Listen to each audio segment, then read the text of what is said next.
This movie is going to show how to use the partial products algorithm for multiplying multiple digit numbers. The first problem that we're going to look at is going to be a two-digit number times a one-digit number. We need to set up our problem to begin. You need to look at the bottom number in your multiplication. The bottom number should be the single-digit number. Here we have 4. I see that on top of the 4 there are 2 digits. On the side I'm going to write the 4 twice, once for each digit. We're then going to set up some multiplication problems. The first problem that I'm going to set up is 4 times this number up here, which you see 2. Although the 2 is in the tens place, though really the value of this 2 is 20. So the first problem we need to do is 4 times 20. I'm going to use parentheses to divide those numbers. The parentheses mean the same thing as a multiplication symbol. I'm then going to multiply 4 times 3. The 3 is in the ones digit, so it is still the value of just 3. I then want to multiply these problems and write the answers out. 4 times 20, I know that I can do 4 times 2, which is 8, and add a 0, so which is 80. So over on the side where I have more space, I'm going to write the number 80. I need to be very careful looking at the numbers that are in the ones place and the numbers that are in the tens place and hundreds if I get there, in order to make sure that they're lined up. The next problem that I'm going to do is 4 times 3, which is 12. I'm going to make sure that my tens are in line and my ones are in line. And I'm now going to add together these numbers. 0 plus 2 is 2. 8 plus 1 is 9. I have an answer of 92. This same method will work for three-digit by single-digit numbers. Again, I'm going to look at my bottom number, which is 6. I'm going to see how many digits there are on top of the 6. There are 1, 2, 3 digits. It's a three-digit number. It means I need to write 3 6s over on the side. 6, 6, and my third 6.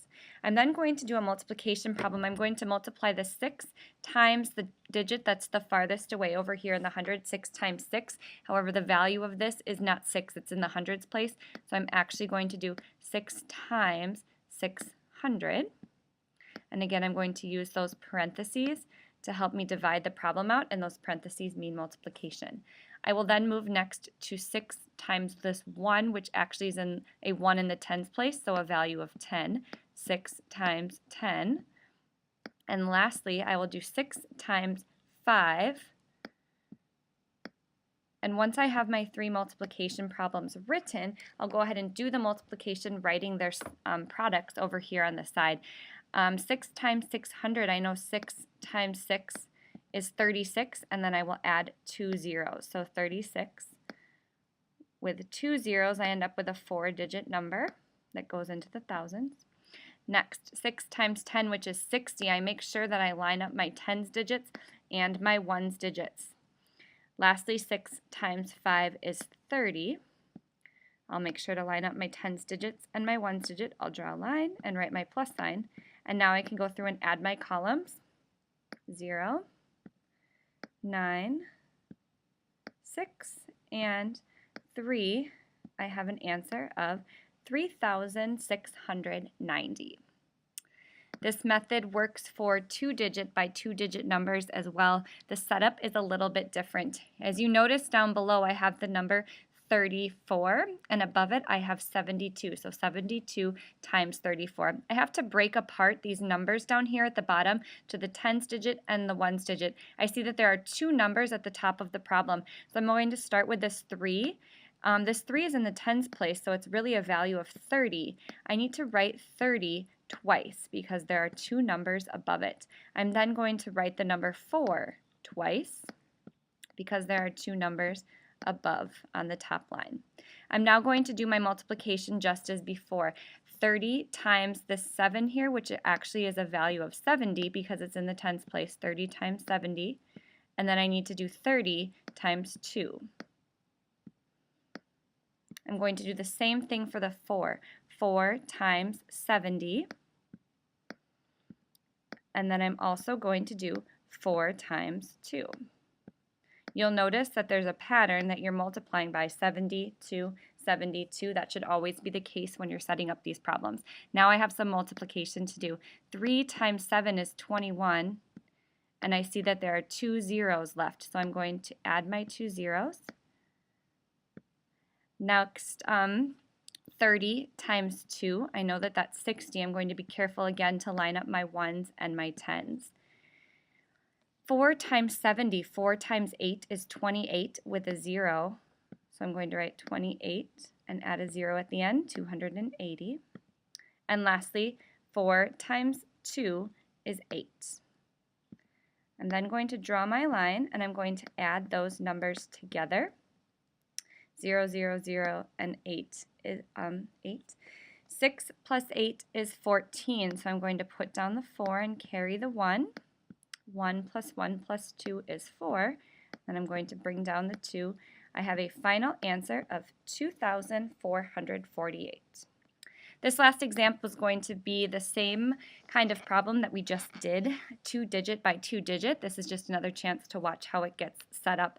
I'm going to always look at my bottom. I see that I have the number 46, which means I have 40 and 6. There are 2 digits up at the top, so I need to write 40 twice, and then I need to write 6 twice. The first problem that I'm going to do is 40 times the top digit there, which is 8, but because it's in the tens place, it's actually a value of 80. So 40 times 80, and then 40 times 2.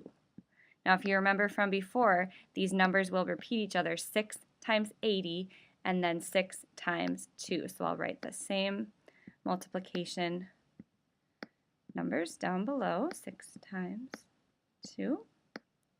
Now I'll begin my multiplication here. I have 4 times 8, which I know is 32. And I'm going to add 2 zeros to that because there are 2 zeros left in the problem. 2.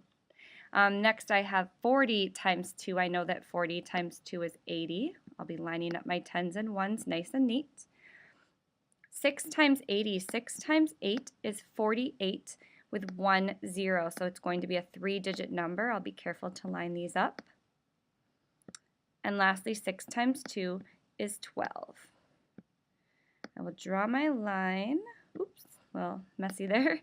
And add a plus sign, and then I will go through and add 0, 0, 0, 2. I have 2. 8 plus 8 is 16 plus 1 is 17. So I'll put down a 7 and carry the 1 for the tens. 1 plus 2 plus 4 is 7. And I'll bring down the 3. I have a final product of 3,772. And that is how you use the partial products multiplication algorithm.